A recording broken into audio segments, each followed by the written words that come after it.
3rd, 2018 Public Works Committee meeting to order with roll call.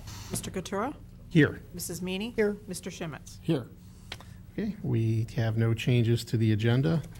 So we have a set of minutes from December 7th, 2017. Okay, I'll go ahead and make a motion to approve the minutes of December 7th, 2017. Second. We have a motion and a second. Proceed to vote. Mr. Coutura? Yes. Mrs. Meany? Yes. Mr. Shimitz? Yes. Okay, pending, we have one item.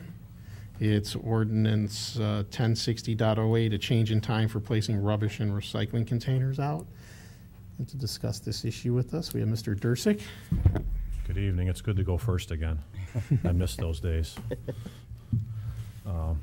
Back with the previous committee, when I brought this forward, they asked that we did a survey of the residents.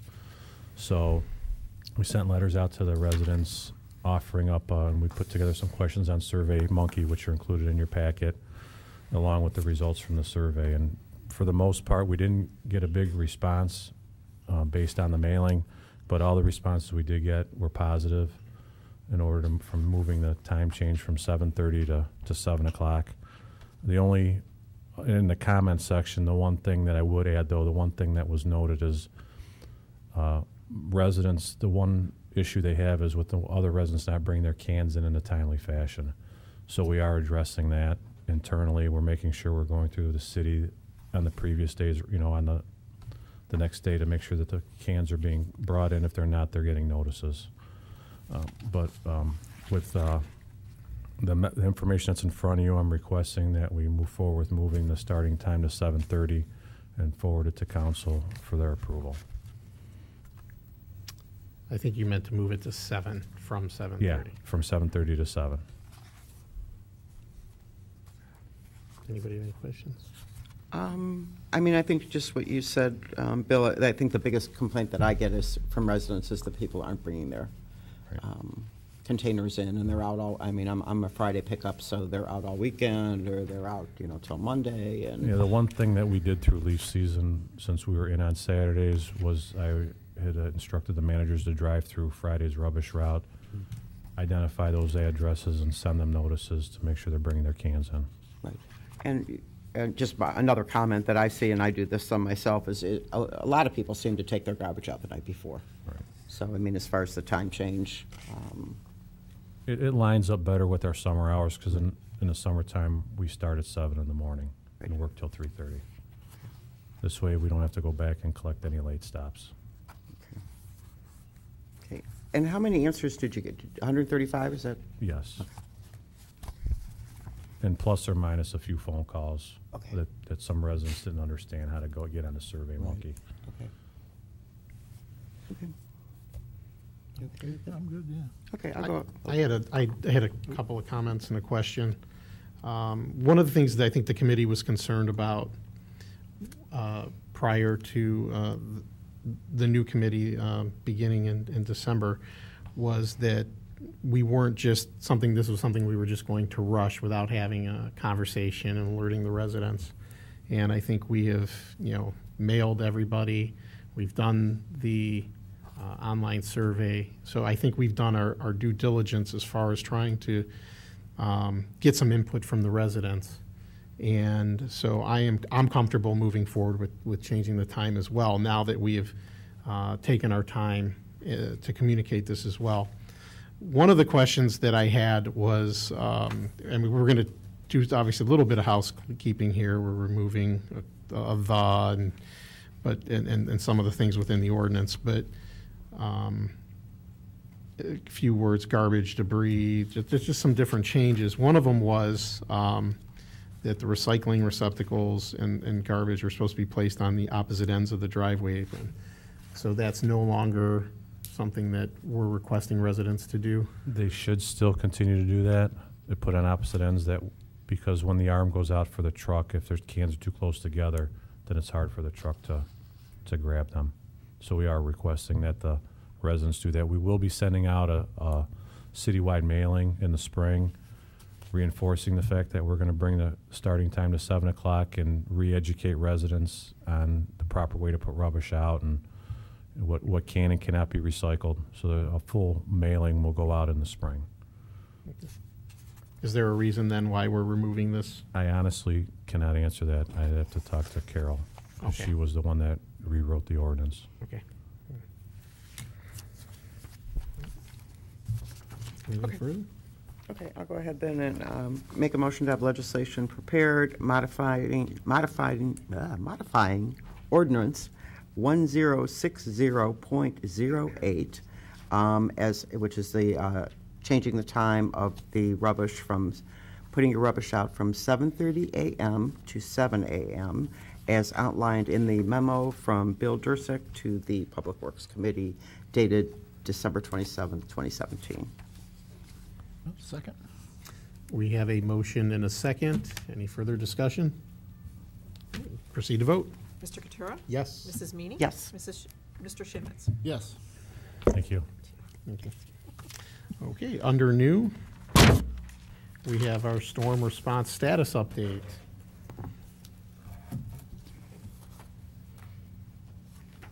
Welcome, Mr. Gilardi. Hello, how are you? Hopefully we got, we're doing. Happy New Year. Hopefully you got some visual aids for us today. I get lots of requests for the visual aids. I don't know if I started a trend or not. Okay, so for the month of December,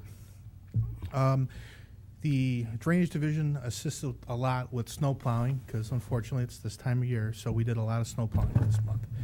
For the month of December, we responded to 8 sewer calls, and 5 of those 8 were residential issues, and the 3 were city issues are taken care of or will be taken care of by either jetting or waiting for better weather, and we'll replace the team. Our sanitary GATVAX truck responded to 3 locations citywide this month, and our PM cleaning list, we're going to have to continue on because we weren't able to get it all done, but that would be Carrington Court, Mulberry, Station Street, and a section of Somme. Our sanitary GATVAX completed 6 work orders for the treatment plant. Our TV crew responded to 1 location this month for TV work, and they will be continuing on with their PM work in the areas of Spring Grove and Stratford. The drainage excavation crew, we completed four jobs for this month. 3 of the 4 was assisting the engineering department with locations of 2 force mains and a water main. Our hydrant crew was able to repair 1 hydrant for this month. And our storm contract update, Rolling Brook has been completed. That was approximately 1,000 feet of culvert that we had our storm contractor, Trax Construction, ditch out and clean that up. And we also, in Sherbrooke, there is a weir dam that was cleaned, and we removed approximately 123 yards of material from that weir. And I have pictures for that.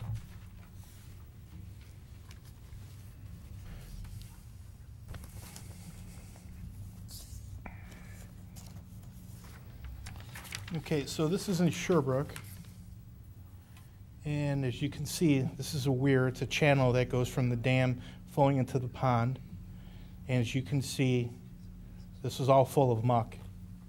So it's 46 feet long, it's 16 feet wide, and it's 8 foot deep. What you see here is approximately 4.5 feet full of debris that washed in from the creek. So we had it contracted out, and we were able to suck it out. What you see here is black piping and a makeshift handle, and there were 3 gentlemen inside of this, and they use shovels and they use vac trucks to suck this out. The end of the dam is right here. You could see the rocks, and the water is right over there. So this is kind of the operation, the way it looked. It's approximately 150 feet from the road, maybe a little longer. So they set up these pipes. This is 6-inch SDR 35 all the way to there, and they use their vac trucks, and that's Neroni Construction, and they're able to suck that out, and they haul that to the service department. So we are able to clean that for the resident. And the Rolling Brook job, this is what the culvert looked like before we began the project. So basically it's all grown over, filled in with debris, trees, phragmites. So what they were able to do is our storm contractor got in there, cut it all back, and then they used that machine right there, which is called a long stick excavator, and they started to ditch that out. There's a second picture for you. So it was pretty bad. There were 4 addresses that we identified that were the worst. So we keyed on those 4. And that's the end result. And that was approximately 1,000 feet that we did.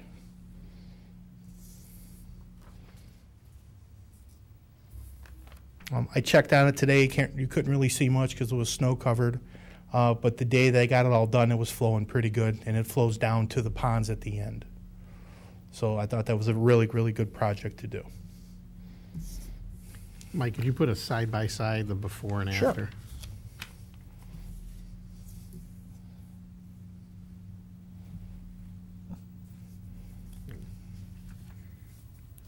It was a very good project, and it really, really will affect the infrastructure in a positive way. And that was the last job that our storm contractor did for us for this year, for 2017. Any questions? Mrs. Meany? When was the last time the Rolling Brook one was done, that was cleaned out? I don't believe that was ever That done was never recently. done? Okay. Yeah. And then I guess my other, go ahead, John. It was cleaned as part of the Aurora East sanitary sewer and storm sewer installation project. That was, I think we completed that project in approximately 2006. Okay.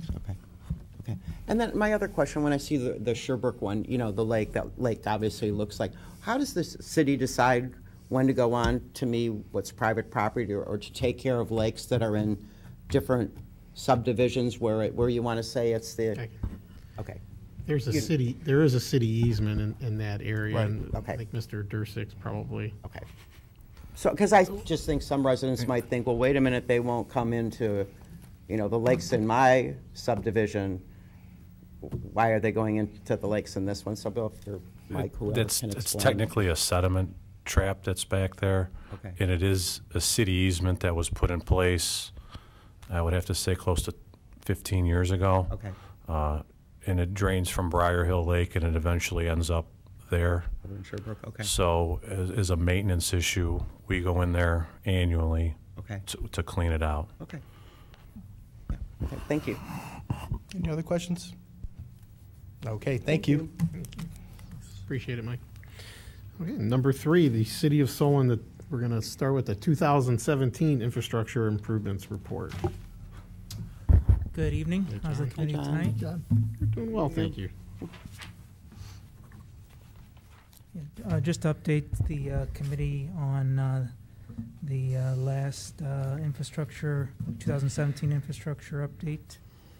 For 2017, we had expenditures in our Priority 1 projects for our Cochran Road Reconstruction Project Phase 2, as well as our Roxbury School Storm Sewer Replacement Project and our Copley Avenue Reconstruction Project, as well as our Bainbridge Road Sidewalk Project and the Richmond Road Resurfacing. Moving down into our Priority 2 projects, we had expenditures in our, as part of our concrete repair program and our asphalt repair program. And moving down into our Priority 3s, we had updates or increases in our design services, our engineering chargebacks, and some traffic signal repairs. If there's any questions from the committee, I can address those now. I just have one quick one. So just going over your Priority 1, basically out of the 16, 7 were done, correct? Yes, I mean, if the committee would like, I could kind of go over some of the reasons why some of the other projects were not constructed in 2017. But Yeah, yes. sure. Oh, well, the first one, Sam Aurora, that one, as I note, there is ODOT approval dependent. So we just we're working with ODOT to get our final approval. Just unfortunately did not happen based on their continuing reviews and comments. So we're hopeful. We have submitted again what we feel is the final set of plans right before Christmas, and so hopefully we're hopeful to get word of that approval soon. John, every time we send in a revised plan, is there generally a particular amount of time it takes for them to respond, or is it It's going to vary. depend on what the circumstances of the comments or reviews, the nature of the review or the nature of the comments are. We're getting down to hopefully what I feel are kind of pretty minor things at this point. So I'm hoping what we submitted in December was the final. And you would, just from previous working experience, you would expect that to be a month? Once the District 12 office approves it, they send it to the central office in Columbus for final approval. Once we get that word, we are authorized to bid the project, which that bidding for federally funded projects, it takes about a month. Thank you. Moving on down the list, number 3, the Briar Hill Drive Culvert Project. This was the project that we discussed last month, where the committee approved a design modification. In that case, we had some soil issues there that required us to look at changing the design of what we had initially proposed. The preserve subdivision stormwater modifications. That's the detention basin project that we were looking at doing, and we're still continuing to work with the Army Corps towards those permits. Actually, Jake Linden from my office is working on some of that right now. The Solon Road Sidewalk project, that one, I do have it noted there as right-of-way dependent. The main issue there, why we didn't perform that project last year, or this, yeah, I guess it is last year, 2017 now, is after this was approved, we found out from Dominion East Ohio that they had proposed a Solon Road betterment project. And if anyone's driven over there, you can see the work that's going on. This area where this sidewalk was proposed to be would have been directly affected by the gas line installation, so we opted not to spend the money because it would have been all torn out anyway. The Sharondale Storm Sewer Replacement Project, that one was easement dependent. We did get that easement in the middle of the year, so we just decided to hold that off. That project is designed and ready to go pending us getting a couple soil borings that we are in the process of getting currently. The Valley Forge Stream Restoration Project, that was a project that we received funding for the project through the Ohio EPA 319 grant. It's we did not get the grant in time to really get the construction documents prepared and finalized in 2017 because of when we were notified of the grant. So that project got moved over to 2018.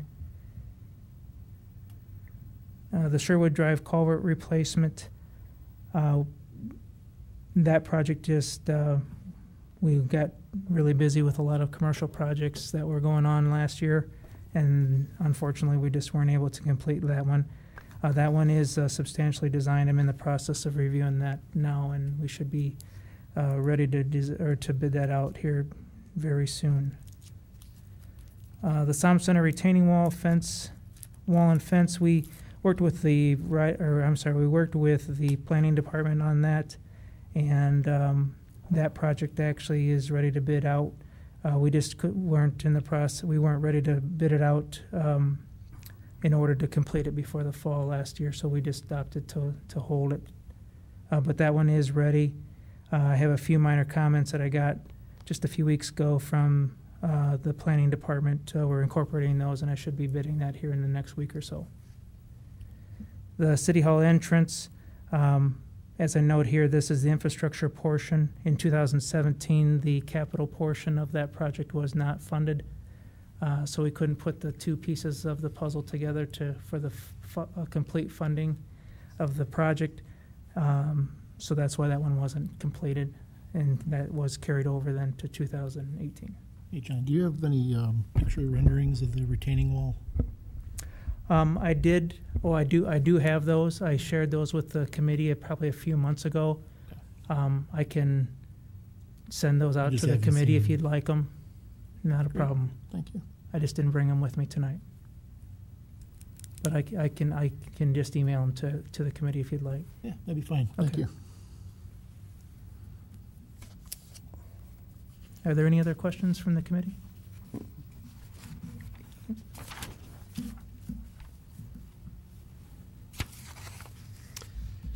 So, item number 4, the City of Solon 2018 Infrastructure Improvements Report. Looks a lot like item number 3.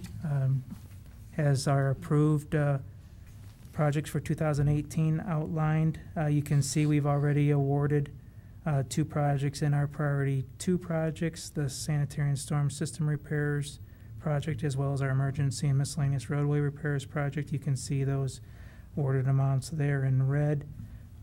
I did ask for the numbers up at the top. If you look at the top, just above the priority 1 listing, gives you kind of some history of the infrastructure fund or the current status of the infrastructure fund. These are approximate numbers, so possibly by the next month, or for sure I would think by March, those numbers will be finalized. So we might see some slight changes to those numbers, but those were estimated numbers that I got from the finance department. So if you have any questions on this, but this, I just wanted to show the committee this document as we move forward. And we are currently this week bidding out the Bainbridge Road City Tree Planting Program with the Service Department. So hopefully we'll see some projects being bid out or be brought back to the committee for consideration as early as next month. Yes. Why wouldn't you do miles at the same time? We discussed that with the Service Department. They wanted to bid it out separately. We also have the potential that we have some punch list items to finish with our sewer project there. So we wanted to make sure that we had enough time to get all of that completed before we started the tree planting. Okay. Anything further? Item number 5, the St. Mary Stream Restoration Project.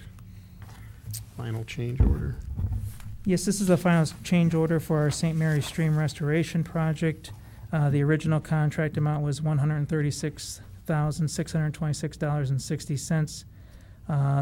Not all of the funds were used. The final contract amount was $131,626.60, of which the city received approximately $80,000 in Ohio EPA 319 grant money. I am requesting that the legislation be prepared approving the final change order and in the amount of $131,626.60. I do have a couple pictures here. I just want to show the committee for this project. This is over on Aurora Road, just east of Richmond. So you can, this was the existing project is before we started. You can see this large erosion area here, and this ended up being the final restoration once it was completed. Just to give you a point of reference, you can see this white tree here as the kind of a point of reference for the before and after. And this has held up really, really well since it's been completed.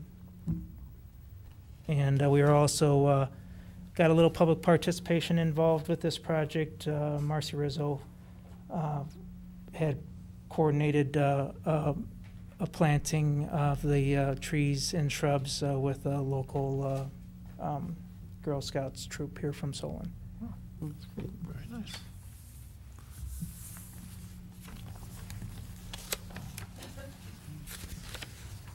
Okay.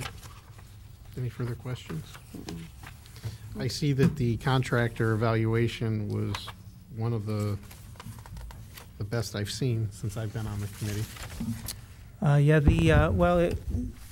If you note, that's signed by Christina Zendarsik. She is from the Sugar River Watershed Partners. She was kind of managing the construction of that project on behalf of the city, so we had asked her to fill that out on the city's behalf.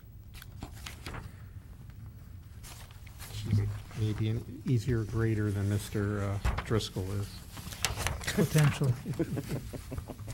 Okay.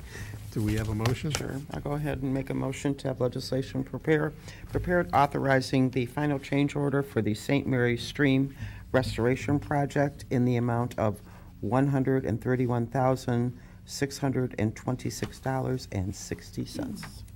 Second. John, did we change the completion date on this prior?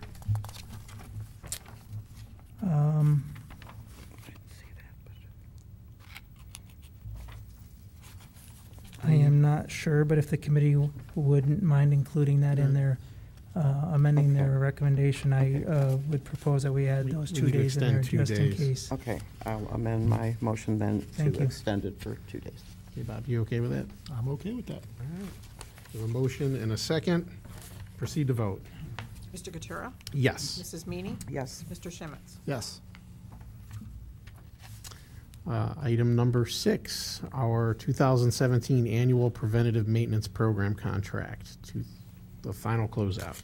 Yeah, final closeout for this contract is we're requesting legislation be prepared to close out the contract in the amount of $160,285.03.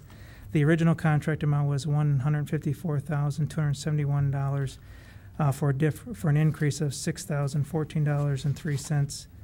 The increase that we're asking the committee's consideration of is due to additional maintenance of traffic in the form of auxiliary police officers. This year, we crack sealed Aurora Road from Richmond Road all the way to Solon Boulevard, and we had a good amount of money budgeted in the contract for maintenance of traffic, uniform traffic control, but the traffic just was a lot heavier than we had anticipated, so we felt for the safety of the crew that it was necessary to increase the amount of uniform officer hours that we had for the project.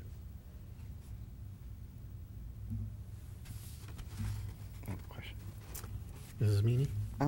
So John, it looks like here that originally what you had figured you need, what, 10,000 for police? We had originally budgeted 10,000, so there was approximately $8,900 of additional uniform traffic control used. There was a slight decrease in the amount of square yardage of crack ceiling, which created the difference that we're requesting of $6,014.03. Okay. And how many days, I mean, how that the police were used? How many extra that? I don't, Dan, do you can. That cost varies considerably depending on who are the police officers that are maintaining the traffic. I can get you the number, but I don't have the number at hand right now. That we pay for just reimbursement of the invoices for the police officer cost to the contractor with absolutely no markup. So all of this cost is to pay for police officer hours and for cars, police cars. And do you normally use auxiliary, or sometimes do you use regular? Depending on the location and the work, we might get a police officer without a vehicle, and sometimes we get police officers with vehicle. This being a moving process, it's almost necessary to have the vehicle that moves along with the process. And Right. You know, in an intersection, you might have somebody who's just standing at the corner working the pickle and doesn't really need the vehicle. Yeah. So you wouldn't know really ahead of time, because, I mean, this is kind of a preventive maintenance that you would need to add more in the beginning of the process, to add more money toward the police. A lot of it depends on the number of mains that we're doing and the amount of time of day that they can be out there and effectively work in traffic. And, you know, a lot of times we have to avoid early morning rush, late afternoon rush, and lunch hour rushes on some places. Like when you're working downtown on Aurora Road, they may have to stop, go to do a side street and come back and that sort of thing. But again, the police officer hours that the contractor uses are approved in advance, and we only pay for them as necessary and on the mains. Okay. So this just happened to be a year that they had to, because of the roads they were doing, main roads, Yes. We recognized that the quantity was going to go over, but we were committed. We were on Aurora Road, and we had like one side of it crack sealed and the other side not completed. And rather than not complete, we continued and finished the street. Okay. Thank you.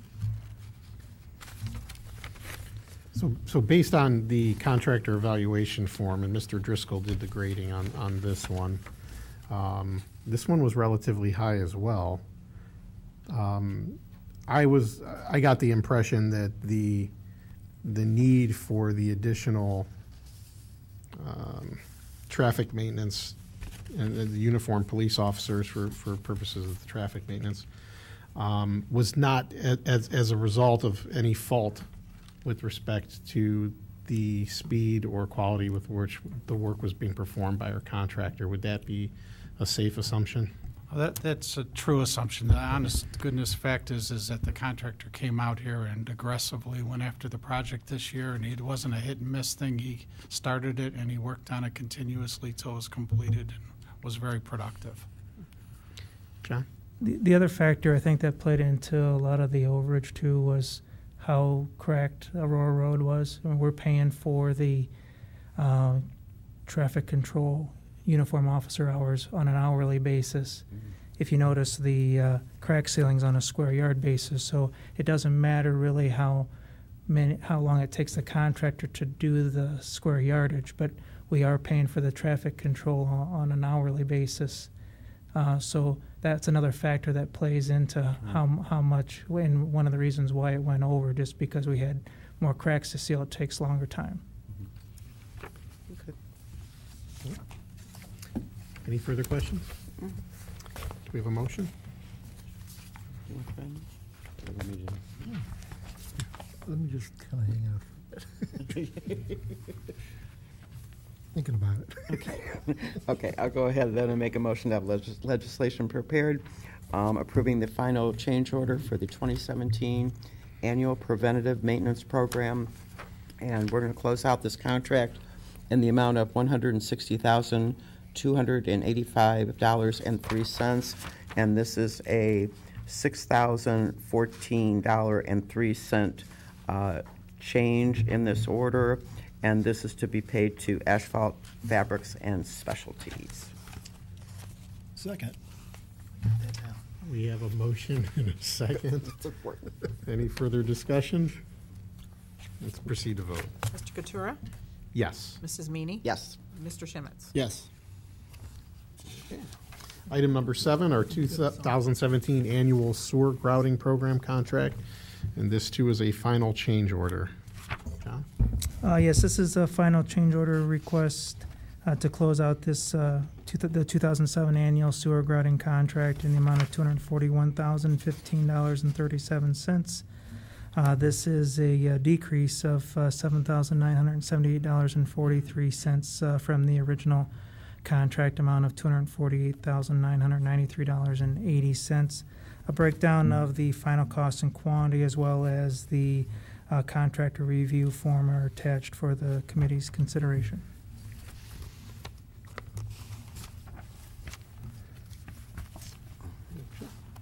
Any questions? Okay, I'll go ahead then and make a motion to have legislation prepared approving the final change order for the 2017 annual sewer grouting program in the amount of $241,015.37. This is $7,878.43 less than the original contract amount, and this is to be paid to Lake County Sewer. I'll second. Motion and a second. Roll call. Mr. Katura? Yes. Mrs. Meany? Yes. Mr. Shimmons? Yes. Okay.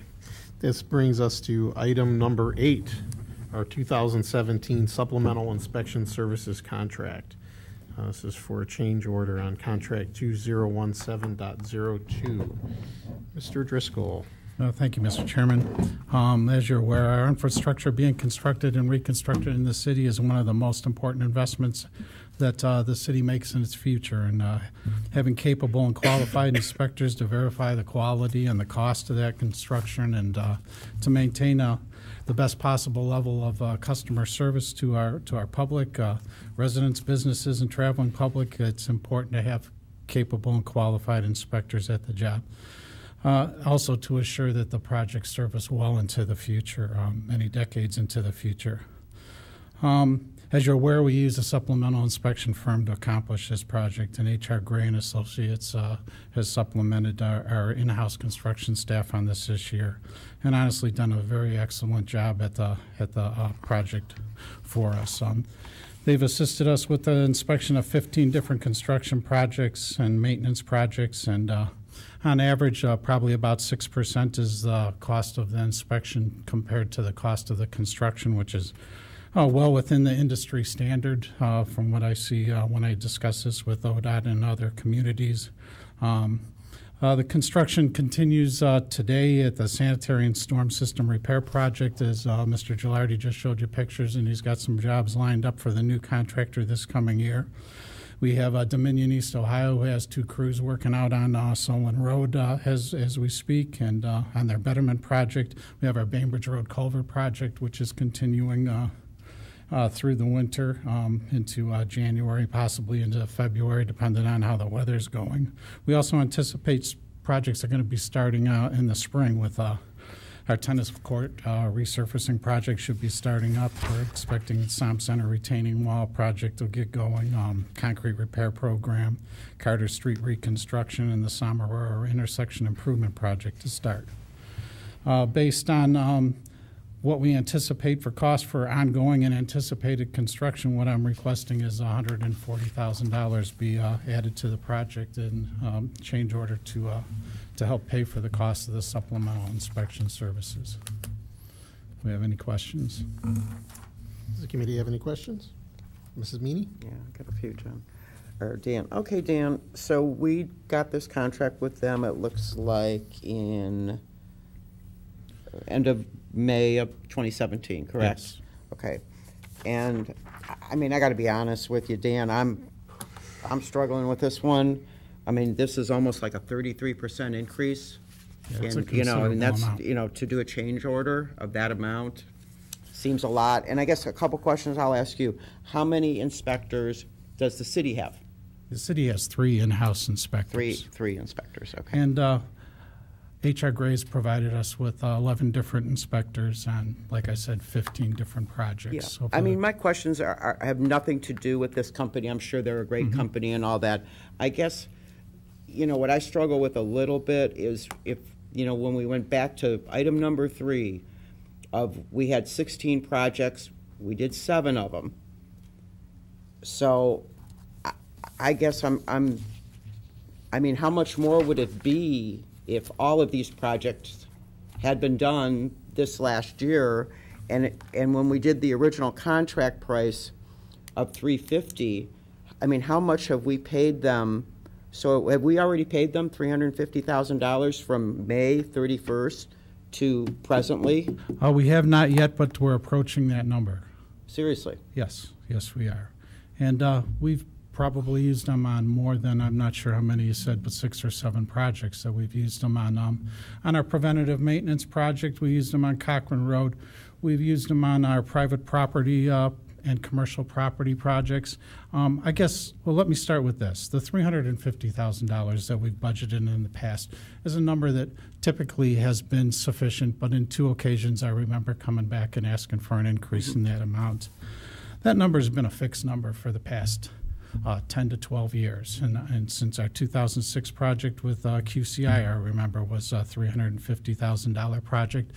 And if I just consider that a cost increase typically over the years at a rate of about 3%, that we would be at $484,000 by increasing at 3% each year. Also that our cost for inspection has increased a little bit this year, and I described that to the committee in the spring when we awarded this project, that I hadn't been necessarily 100% satisfied with the services that we were receiving from other firms, and this firm seemed to really be on the same page with the City of Solon as far as what we expect for the quality of services, what those services require, and what type of management we need for those services. And they've proven over the course of the year to be able to deliver those services. Again, the difference in costs that I've been pretty proud of myself in maintaining very stagnant numbers at, probably in the $50 to $60 range for an hour for inspection over the years. And I think that getting what you pay for is an important thing, and that recognizing that overhead has increased, that salaries have increased, that benefits have increased. I justified in the spring that the cost would be a little bit higher per hour for inspectors this year than what we had been paying in the past. Again, I've had firms that's a firm last year that wasn't even able to provide inspectors when I need them, which also helped maintain the costs at a lower rate, to be perfectly honest with you. In our 2017 inspection schedule, we did 15 or more construction projects that were inspected with the assistance of this firm. Some of the projects might have been a little bit unexpected. I didn't see that the community center project, HVAC project, would be coming. The Dominion East Ohio Betterment project on Solon Road that takes 2 inspectors to watch the 2 crews on different ends of the project wasn't something that I anticipated. And those are costs that will be reimbursed by Dominion. I was just going to ask you that. Now, those would be reimbursed by Dominion then? Yes, they will. Yes, they will. And I've had 2 in-house inspectors on that project since that began in about November. And that's an opportunity cost. I can pay HR Gray to inspect that project, or I can pay our people who are familiar with our plans and familiar with our infrastructure to be the people that are out there. Plus, the project will be continuing through January with connecting services and that sort of thing, and starting back up as soon as the weather breaks with repairing things that might have got nicked or broken over the course of the fall and winter. And so keeping the same people on there and being familiar with it, and knowing where to find the maps to find underground utilities and things that are owned or known of by the city is a helpful thing for having our people out there. So while I've had them out there, I placed an HR Gray inspector on the Bainbridge Road sidewalks. I placed an HR Gray inspector on the Bainbridge Road culvert project, which honestly, that's something that they have a considerable amount of experience with tunneling and culvert building and that type of thing. All the rebar that's being constructed underneath there, is better to have someone who is familiar with that type of construction assigned to that project. Another thing that might have been different was our asphalt program typically doesn't have the volume of concrete work that we had this year. That's a program that typically I'd have 1 or 1.5 inspectors on. Required 2 full-time inspectors because we're putting in curb on Glen Allen. We're putting in a lot of sidewalk, curb on Solon Boulevard, curb ramps over in the Thornberry area and that sort of thing. So I had multiple crews and subcontractors working on that project at the same time, so it requires splitting people up so that they're able to watch and manage that work. Another thing that was a little bit different from other years was the volume of commercial work that we did this year. That in addition to the typical commercial improvements and curb and parking lot improvements and that sort of thing, we had 6 major commercial projects with the First National Bank, the Chase Bank, Primrose School, Town Place Suites, Nestle's, parking and storm sewer, Raptite, Great Lakes Cold Storage. It required 2 inspectors to be doing commercial and private property inspections on a daily basis to really verify that they're building things the way that they said they're going to build them and to the standards that the city is expecting.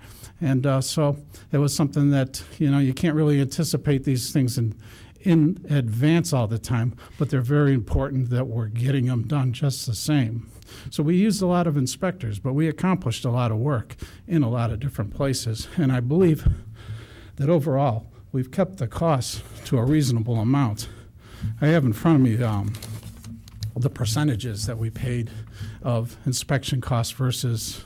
Just real quick, when you were speaking of all the commercial, Now, Yes. they pay us, though, for the inspectors?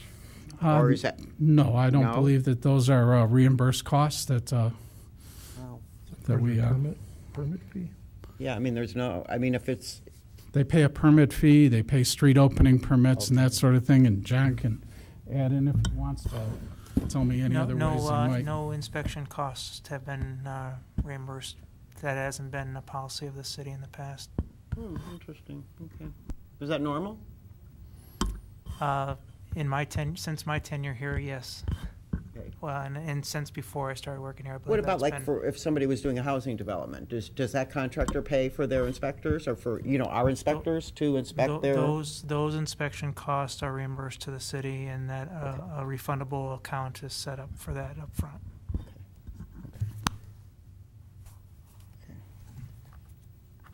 But honestly, I believe, I understand how you see that as being a large increase, but I think that the dollars have been well spent, and I think that the services that we've received have been fantastic, and I think that it's very important work, that it is important as the contractors that are doing the construction are the people that are out there to help us verify that we're getting what we pay for, and that we're not walking all over our residents, our business, and our streets, and we're getting problems solved quickly and effectively and keeping work moving. Yeah, no, I mean, I appreciate that, Dan, and like you say, you have always, in the past when I was on Public Works, I know you kept this number, and you don't come too often with, but when I see something like this, which is, like I say, about a 33%, jump, and I guess I look at it, the contract's up in May, are you just being, kind of guarded or wanting to make sure you have enough money that you're saying 140,000? Because you look at it, I mean, if we have a terrible, the winter keeps going like it is,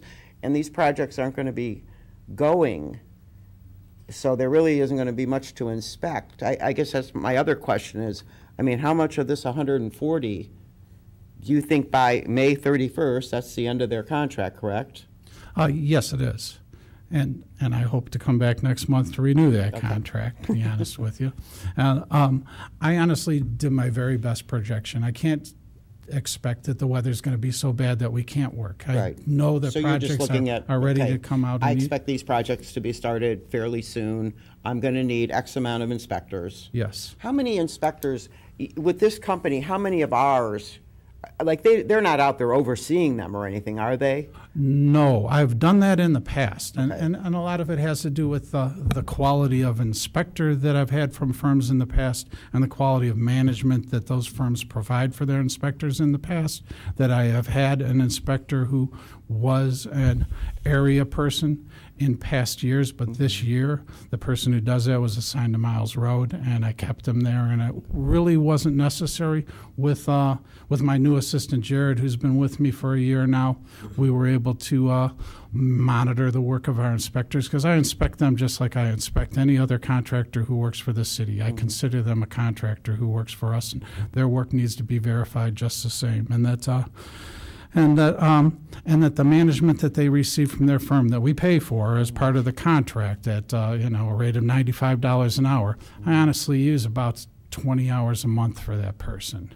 That it's really controlled, and it really isn't necessary, that they really are giving us people with bachelor degrees in construction technology and civil engineering, and they've got experience, and they're capable and qualified, and they're responsible people just the same too, and they come to us with their questions, with their concerns on a daily basis to update us on what's happening and keep us informed. So the management level, really, we try to keep it down, and we try to maintain all of these things ourselves.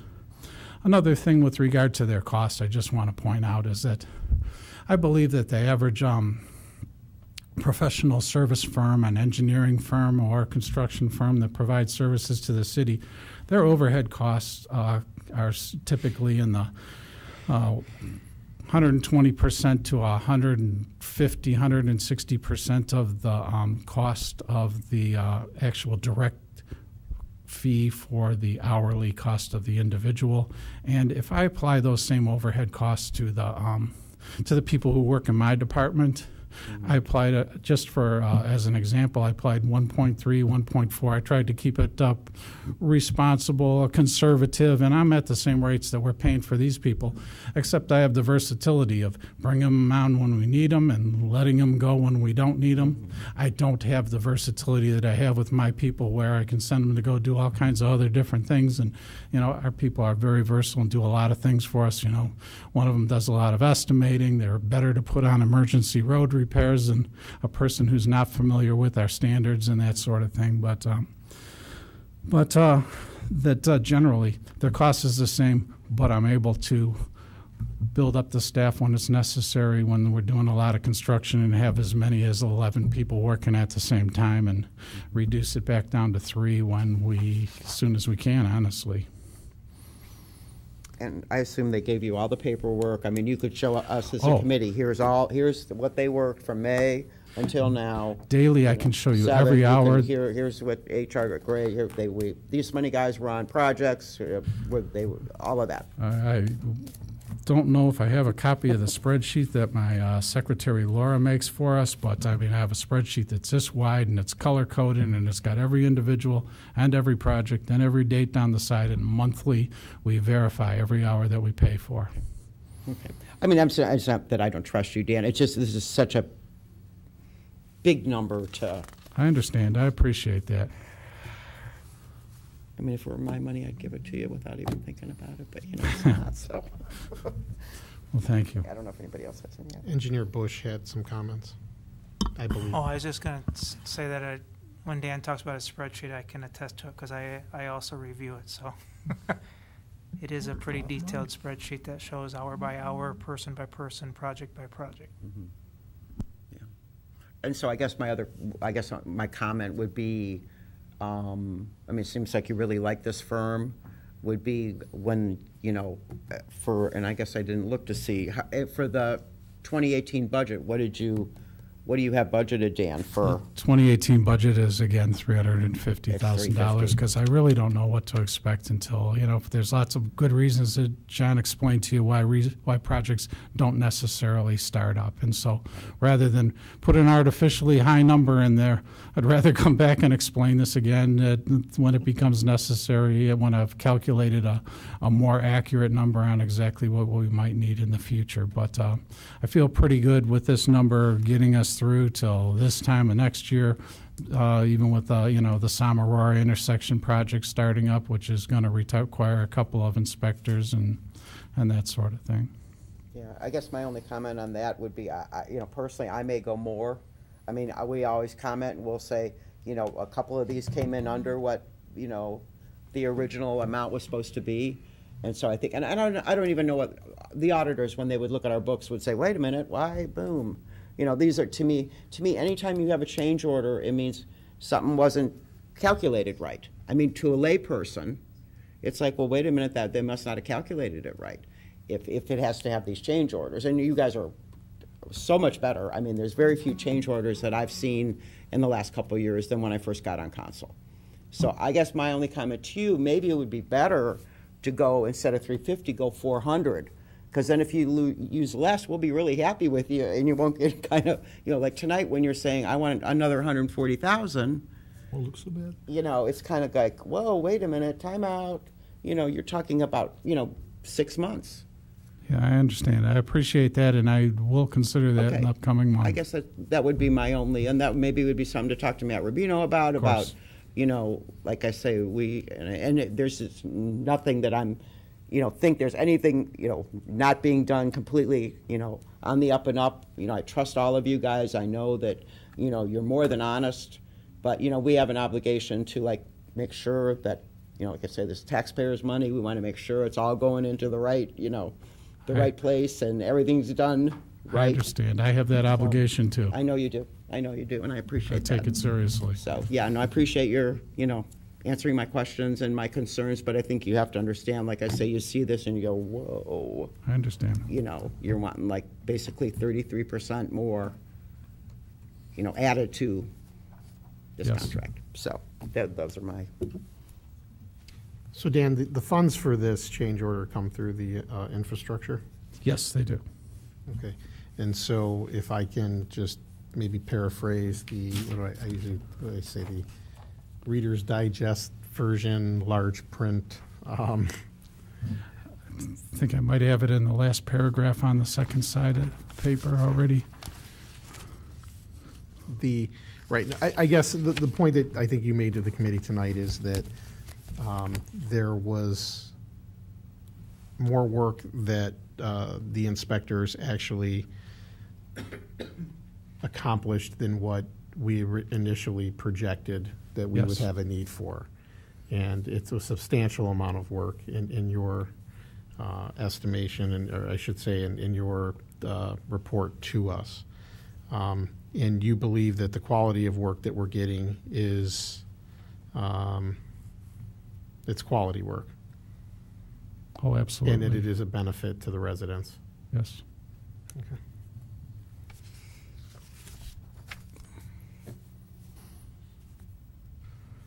So,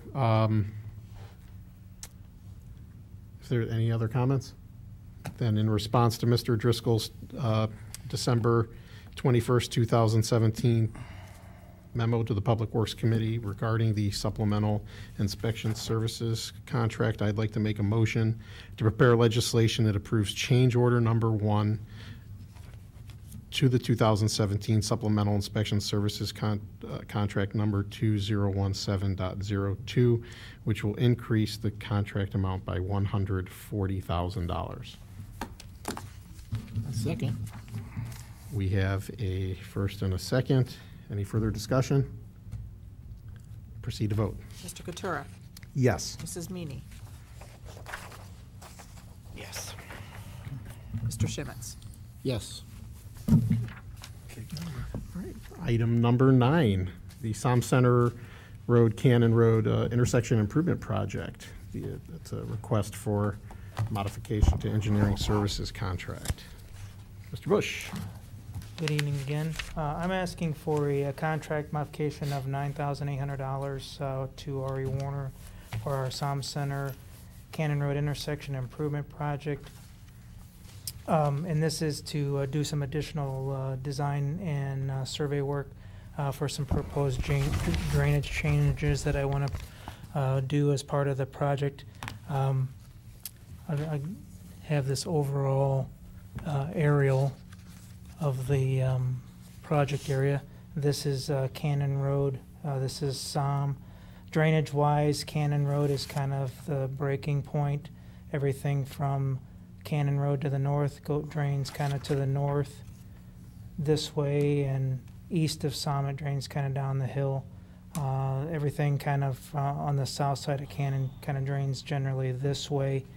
The roadside ditches and roadway currently on the south end of Som Center now in this area drain kind of like along a roadside ditch to a general culvert crossing right here, just south of this Red Bridge Lane intersection, and then drain out through private property. Since we started this design, we've had, not related to this project, but we've had a lot of other unrelated drainage complaints from residents. And because of those complaints, I'm not anticipating that we're going to change a lot of drainage or change a lot of impervious area in this southern portion of the project.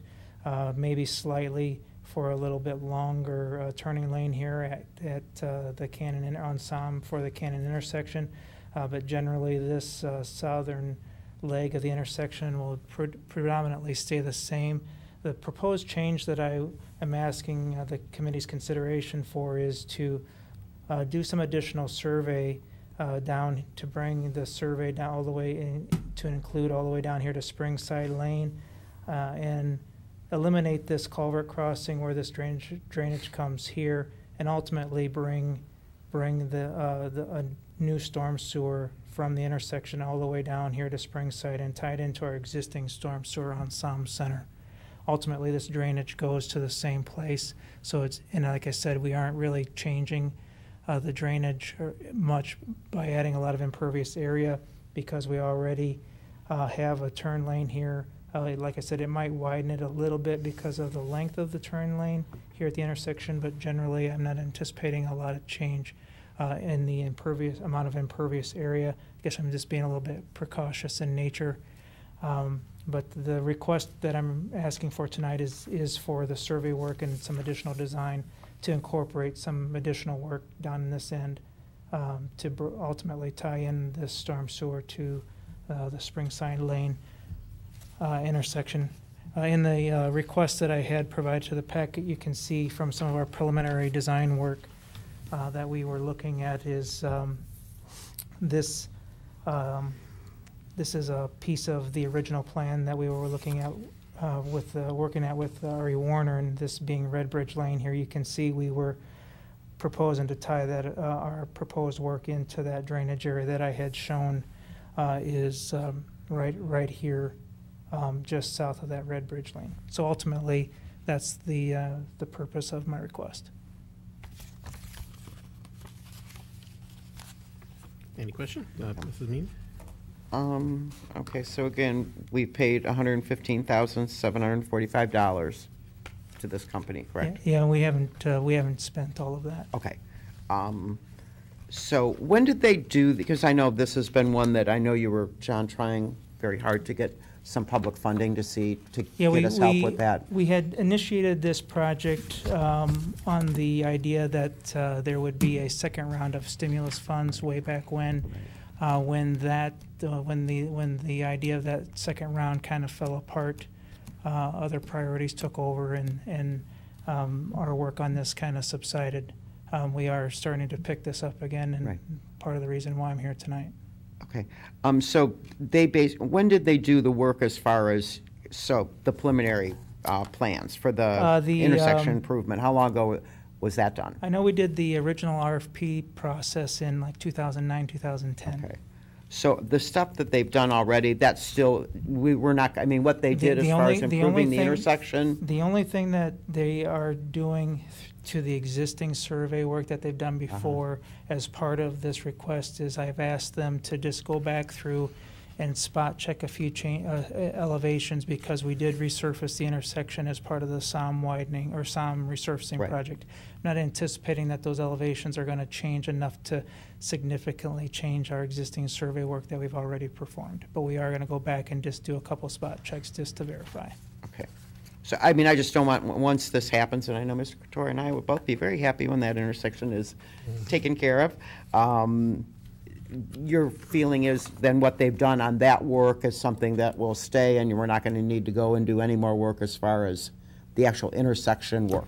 Assuming that those elevations check out like I think they will, I don't anticipate any of the work that we've done so far should be impacted. Okay. So this will just be, like you say, to look into more of the storm. Well, we're going to be doing some additional survey work in this southern leg to bring that proposed storm sewer down to the existing storm here at Springside Lane and SOM Center intersection. Okay.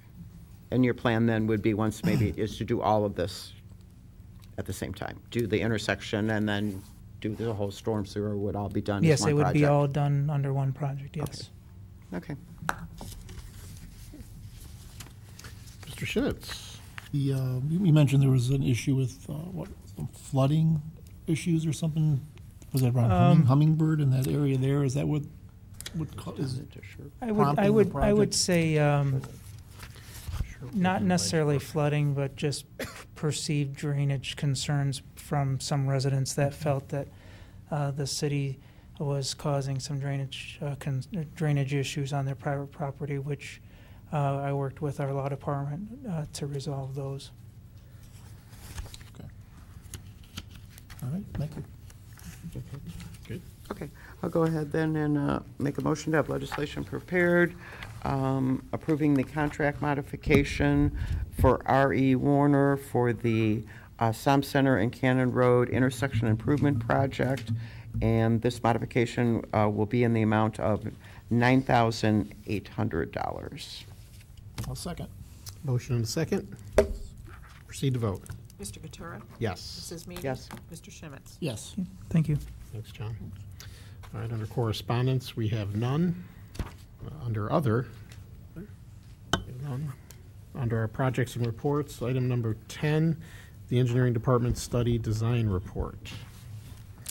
I gave the committee quite a few updates under the 2017 infrastructure improvement report. Some other things that I want to point out to the committee is under our residential and commercial reviews and permitting. We reviewed 79 permits in the month of December, and you have some running totals there for the totals that we've of permits that we've reviewed for the. So for 2017, our office reviewed 2,174 permits of various items from residential driveways, sewer taps, erosion downspout disconnects, heavy load permits, right-of-way work, which would be kind of anything that contractor wants to do excavation-wise in our city right-of-way, and building department, commercial and residential permits that could be anything from landscaping to other things. Like I said, we do review all permits that are submitted in one way, shape, or form. One of the other things I would just mention too, I think I mentioned it before, is we are in the process of bidding out our Bainbridge Road tree planting project, and I'm hopeful to bring those bid results back to the committee at the next meeting. If there's any other questions from the committee, I can address those now. Does the committee have any questions? I have none. Item number 11, the 2017 annual emergency road repair program update. As the writing of at the time of the writing of this memo, there was no other emergency road repairs to report. We had a balance remaining for the 2017 contract, $224,978. There may be one or two items I need to add to this, and I'll bring the report back again next month, but I'll also bring along a 2018 emergency road repair report with it. We'll close out the 2017 next month. Thanks, Dan. That brings us to item 13, our Water Reclamation Department report. 12, It's like, you missed something. our annual sanitary and storm system repair program update. Sorry, Paul will be with you in just a moment. Laid out in front of you, there are 7 jobs that were pending, and that total added up to $74,686.98. Taking that from our total, that left the contract total of $91,051.25, and Rolling Brook came in at $68,684.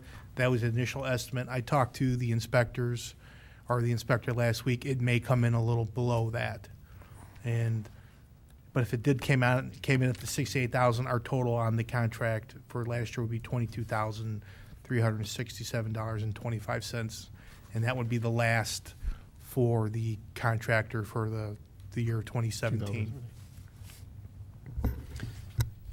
John? Before you move on to Paul's item, one thing I just want to update the committee on is for items 11 and 12, these 2 contracts used to go from April 15th of one year to April 15th of another year. When Dennis Kennedy was the city's finance director, he had asked us to move those to be January 1st to January 1st.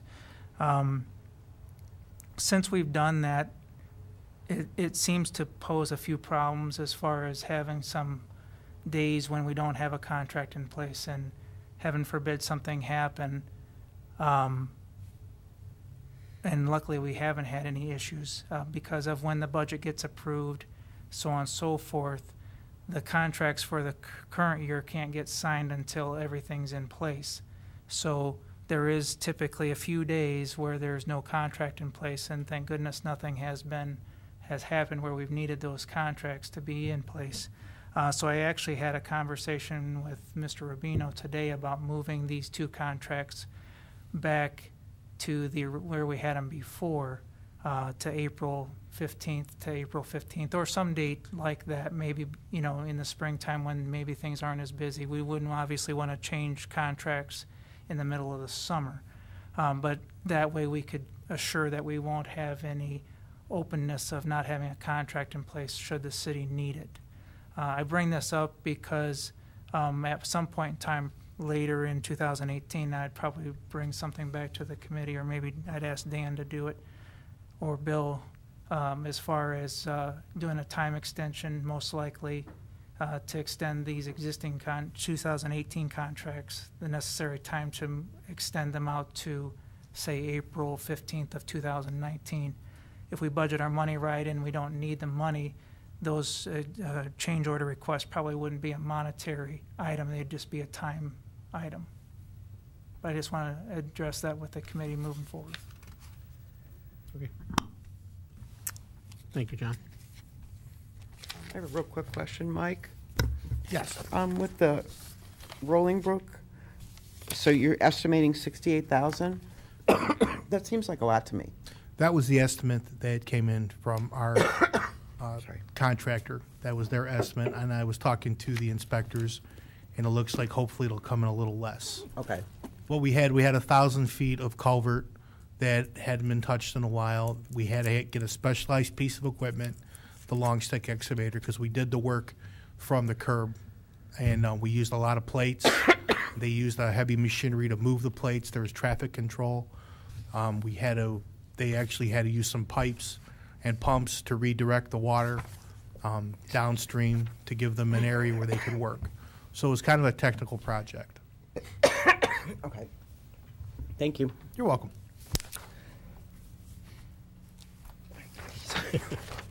Okay, now that brings us to Mr. Solonics and item 13, the Water Reclamation Department report. Paul, how are you doing today? Good, how are you? Well, thank you. Good, everybody.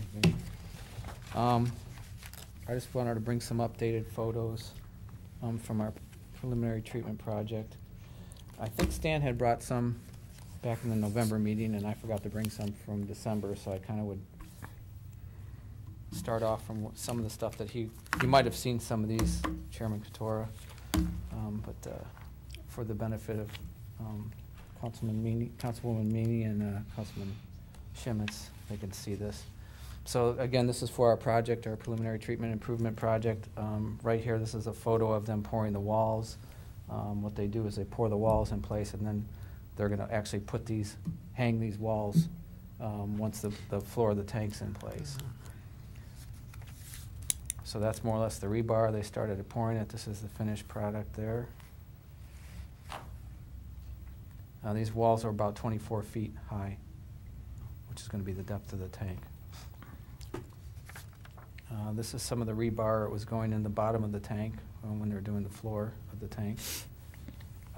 They did this as one continuous pour. This was the day of the pour, and they did this via this pumper truck here that was able to reach the whole entire diameter of the tank. This is kind of in progress. You can see the arm reaching over here and pouring from the furthest point, and then they'd work their way back. They had all this done in. How thick was the pour? Pardon? How thick was the pour? I believe it's, don't quote me on this, but it's roughly 12 inches, I believe.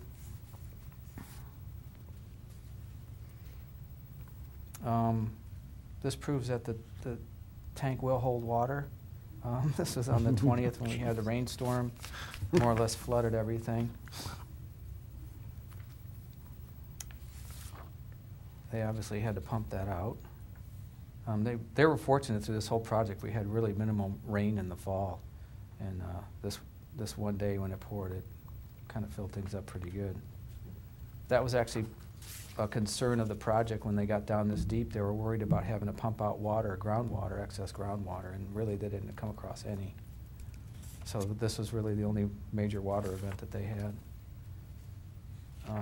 This portion is, they're added the support columns. What's going to happen is we're going to have, obviously we're going to have the walls that are going to get put in place around the perimeter of the tank. And then this is going to be the platform where we're going to walk in. There's going to be an entryway on this side of the tank, and we'll come in on a platform. And there'll actually be pumps in the bottom of the tank that are going to circulate the wastewater around to kind of keep it fresh before we have to pump it back into the, or let it out by gravity into the plant once we recover from a stormwater event.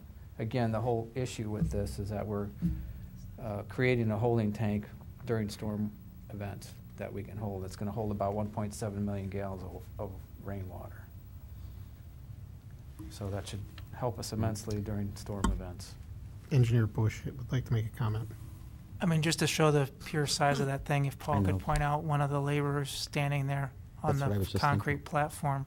Up here or down here? Yeah, right there, you can kind of see Yeah. the size of the proposed structure versus one of the workers. It's 110 feet in diameter. Yeah, that's huge.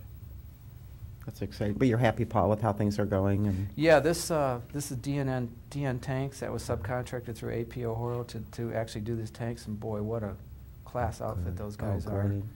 I mean, I'm excited we to- have an inspector on the project, in addition to Clint. They're kind of overseeing the project, and just the comments that came out of both inspectors that were there is just, wow, what a class contractor they are. They've had to pull out because of weather. Right, okay. They were hoping to get this tank constructed before the end of the year, but because of the weather, they had to pull out. So they had to demobilize and remobilize. And what I'm going to do is, we have contingency money on this project. Okay, we have $250,000 for AP O'Horo, and we have $75,000 for Herbst, which is the electrical portion of the contract. And I'm going to compile a list of kind of how that contingency money is being spent. Just to kind of brief you, when the project started, we kind of added $75,000 to the good for contingency money because AP O'Horo, we did a change in some clearing that was done in the original project, because this was all woods. Right. And they saw a way that they could save us some money, and we obviously went for it. We were able to save $75,000. But there's also some money that got changed because of this remobilization, demobilization that DN Tanks had to do as well. So we have it all documented. But what I want to do is bring something to the committee that kind of shows how this money is being allocated, through the course of the project. I mean, any type of project like this, when you have a bunch of, you're modifying existing structures. This plant's been modified quite a few times over the course of the years since it's been put in 1962.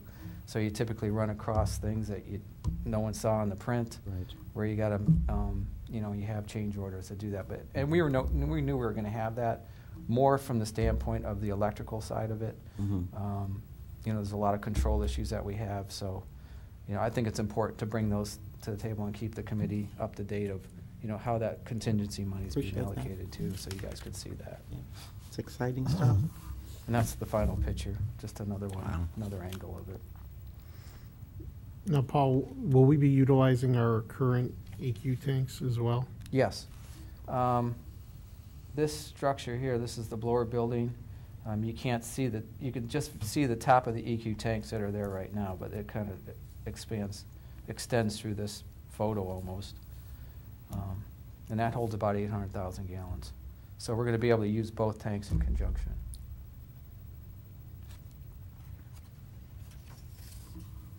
Any questions? Great. Thanks, Paul. Anything else you'd like to identify in your report? No, I don't have anything. Okay, Thanks. thank you. That'll take us to item number 14, the Service Department report. Bill? Yes, I just wanted to point out that the overtime numbers are up this year based on the strange leaf season that we've had.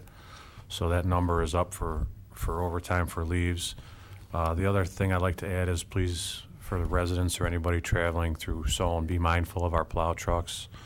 It is snowy out. It tends to be slippery, and I want to make sure. And the trucks are loaded with salt and they're heavy, so please be mindful of them. And I also want to thank all the managers and the drivers over the last few storms that have done a great job on keeping our city streets clean.